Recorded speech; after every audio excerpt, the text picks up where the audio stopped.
My stepsister made up a story about our dead grandmother gifting her the house we'd been saving 10 years for, but her uncle exposed her dark secret. I need to get this off my chest because the situation with my family has become unbearable.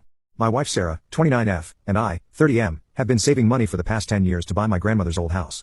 This house means everything to me. It's been the center of all our family gatherings and celebrations for as long as I can remember. My parents divorced when I was 8 after my dad had an affair with his secretary. Classic, I know. Mom, Diana, 55F, got custody of me, and we spent a lot of time at grandmother's house during those difficult years. Grandmother basically helped raise me while mom was working 2 jobs to keep us afloat. The house became my safe haven. It's where I did my homework after school, where I learned to cook with grandmother, and where I had all my birthday parties.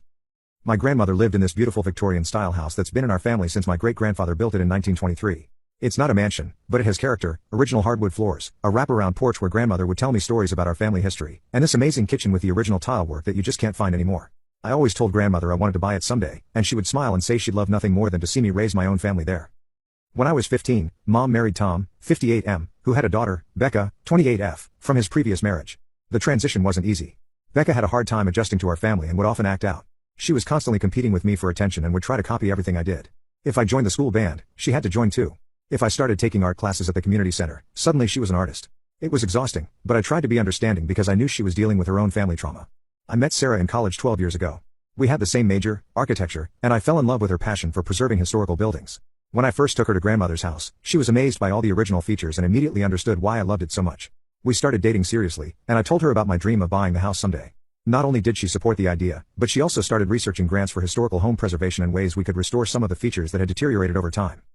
After graduation, Sarah got a job at an architectural firm, and I started my own construction company. We lived in a tiny 1-bedroom apartment and put every extra penny toward our house fund. We didn't take vacations, drove old cars, and skipped expensive restaurants. Mom was so impressed by our dedication that she started contributing to our fund too, saying she wanted to help make our dream come true. Becca, on the other hand, always seemed annoyed by our plan. She'd make snide comments about how we were wasting our youth by not enjoying life. When she got married 3 years ago, she had this huge, expensive wedding that put her and her husband in debt. She often pointed out that while we were obsessing over an old house, she was living her best life. Grandmother's health started declining about 4 years ago. She was diagnosed with cancer, and mom moved in with her to help take care of her. During this time, Becca suddenly started visiting more often. We didn't think much of it then, we were just happy she was spending time with grandmother. She would bring her laptop and work from the house sometimes, saying she wanted to soak in the family history. When grandmother passed away 3 years ago, we were all devastated. In her will, she left the house to mom, saying she trusted her to make the right decisions about its future. Mom immediately told us she would sell it to us once we had enough saved up. We finally reached our goal last month and were ready to start the buying process. Last weekend, we had a family gathering at the house. Mom still lives there. We were all sitting in the living room, discussing our plans for preserving the original features while updating the plumbing and electrical systems. That's when Becca dropped her bombshell. She stood up and announced that grandmother had actually promised the house to her. According to Becca, during one of her visits before grandmother died, they had a special conversation where grandmother said she wanted Becca to have the house because she was the only one who truly appreciated its historical value and understood its spiritual significance to the family. I was completely blindsided. Mom looked shocked and said this was the first she'd heard of any such conversation, and she had been with grandmother almost constantly during her final months. When I asked Becca why grandmother would have put the house in mom's name if she wanted Becca to have it, she claimed grandmother must have forgotten to change the will because she was so sick. Tom immediately jumped to Becca's defense, saying we needed to respect grandmother's final wishes even if they weren't in writing. He started listing all the times Becca had visited grandmother in her final months, as if that somehow proved grandmother had promised her the house. When Sarah pointed out that we'd been openly discussing buying the house for years, including when grandmother was alive, Tom accused us of pressuring grandmother and said she probably promised it to Becca because she felt guilty. The whole thing turned into a huge argument. Becca started crying, saying we were trying to steal her inheritance and that we'd always been jealous of her special bond with grandmother. She said it wasn't fair that we got everything we wanted while she always had to settle for second best. Mom tried to calm everyone down, but Tom kept escalating the situation, saying mom was once again choosing her real child over her stepdaughter. Sarah and I left early because things got too heated. Since then, Tom has been sending angry messages to everyone in the family, claiming we're trying to rob his little girl of her rightful inheritance. He's even called some of our relatives, telling them his version of events. Now some family members are suggesting we should do the right thing and let Becca have the house, saying we can always buy another house but we can't put a price on family peace. Mom is still planning to sell us the house, but she's really stressed about all the drama this is causing. She keeps saying she wishes grandmother had been more specific in her will, even though we all know grandmother wanted us to have the house. I feel like I'm taking crazy pills. We've spent a decade working toward this goal, everyone knew about our plans, and suddenly Becca comes up with this story that no one ever heard before. Edit, thank you for all the responses. To address some common questions, yes, we're paying market value for the house. It's been appraised at $450,000, and that's what we're paying. Mom could probably get more if she listed it publicly, but she wants to keep it in the family. The situation has gotten significantly worse since my last post. What started as a family disagreement has turned into a full-blown nightmare, with Becca going to extreme lengths to try to force us to give up the house. First, Becca hired a lawyer. Not just any lawyer, but the same one who handled her messy divorce from her first husband 2 years ago. Yeah, she's been married twice. The first marriage lasted 8 months and ended when she caught him cheating. This lawyer sent a formal letter to Mom claiming they have substantial evidence that grandmother intended to give the house to Becca. Want to know what this substantial evidence consists of? A bunch of photos of Becca at the house during family gatherings, some birthday cards from grandmother where she wrote things like "I love having you visit the house and you bring such joy to this old house," and a video from Christmas 3 years ago where grandmother is showing Becca how to use the antique coffee grinder in the kitchen. Apparently, according to Becca's lawyer, this all proves grandmother wanted her to have the house. The lawyer even tried to argue that because Becca worked from the house sometimes during grandmother's final months, it shows grandmother was grooming her to take over the property. Mom showed the letter to her own lawyer, who basically laughed it off. The will is clear, the house was left to Mom, and she can do whatever she wants with it. But Becca wasn't done. Last week, things took an insane turn. I was at work when Mom called me in tears. Becca had shown up at the house with a moving truck and 5 of her friends, claiming she was taking possession of what's rightfully hers. They actually started measuring windows for curtains and discussing where to put furniture. When Mom told them to leave, Becca refused, saying she had as much right to be there as anyone else. Mom had to call the police to have them removed. While they were waiting for the police to arrive, Becca and her friends started taking photos of everything, claiming they were documenting the historical features that they needed to preserve. The whole time, Becca was ranting about how we were all conspiring against her and that she'd make us pay for trying to steal her inheritance. The police finally came and made them leave, but not before Becca caused a scene that had all the neighbors coming out to watch. She was screaming about how we were stealing her dream and that grandmother would be ashamed of us. One of our elderly neighbors, Mrs. Peterson, who's known our family for decades, was so disturbed by the whole thing that she called me later to make sure Mom was okay. Since then, Becca has been on a social media rampage. She's posting daily updates about how we're stealing her inheritance and destroying family legacy. She's even created a Facebook group called Save Our Family Heritage where she's sharing carefully edited versions of family stories that make it look like she was grandmother's favorite and the only one who cared about the house. The worst part is that some family members are actually falling for it. My Aunt Helen, Mom's sister, called me yesterday suggesting we should be the bigger people and let Becca have the house to keep the peace. She said we could find another house to buy, but she doesn't understand. This isn't about just any house. This is about the home where I grew up, where I learned to ride my bike in the driveway, where I had my first kiss on the porch swing. You can't just replace those memories. Tom has been adding fuel to the fire. He's been telling everyone who will listen that Mom is once again choosing her real child over Becca. He's bringing up every perceived slight from the past 15 years, claiming Mom always favored me and this is just another example. He conveniently forgets that Mom paid for Becca's first wedding, the one that lasted 8 months, and helped her with the down payment on her first car. Mom is still standing firm on selling us the house, but the stress is really getting to her. She had to block Becca and Tom on her phone because they wouldn't stop calling and texting at all hours. Last night, she told me she found Becca sitting in her car outside the house, just watching. When Mom confronted her, Becca claimed she was saying goodbye to her inheritance. Sarah's parents have offered to help with legal fees if we need them. They say they've never seen such manipulative behavior and want to make sure we're protected. We're supposed to close on the house next month, and we're worried about what Becca might do to try to stop it. Our lawyer suggested getting a restraining order, but Mom is hesitant because she doesn't want to escalate things further. I've had to take time off work to help Mom deal with all this. Sarah has been amazing through it all, but I can see the stress is affecting her too. She's worried about what might happen after we move in. Will Becca continue to harass us? Will she try to damage the house? We're already looking into security systems and cameras, just in case. The most frustrating part is that some family members who know the whole history, who know we've been saving for this for a decade, who were there when grandmother talked about us buying the house, are now saying things like where there's smoke, there's fire and suggesting that maybe grandmother did promise Becca the house and we're just not aware of it.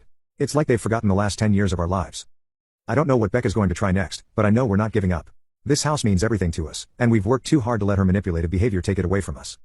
Edit. To those asking about legal action, yes, we're documenting everything. Every social media post, every text, every incident.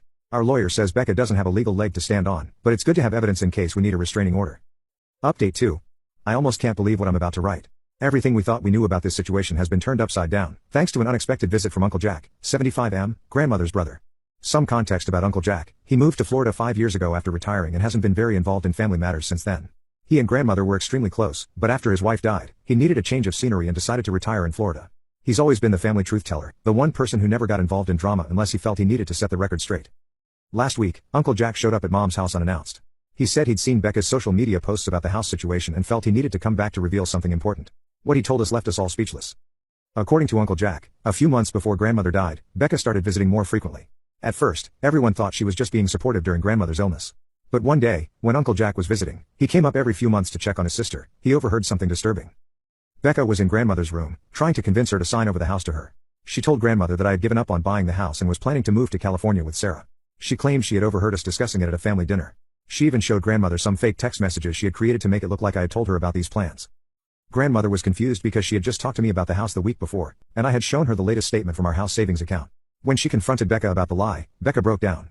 She admitted she was jealous of my relationship with grandmother and thought she deserved the house more than I did.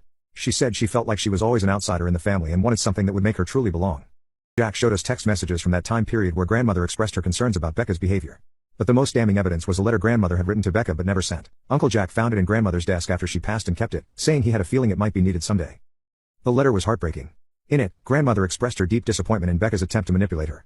She wrote about how she had always tried to make Becca feel like part of the family, but that lying and manipulation were not the way to earn love or trust.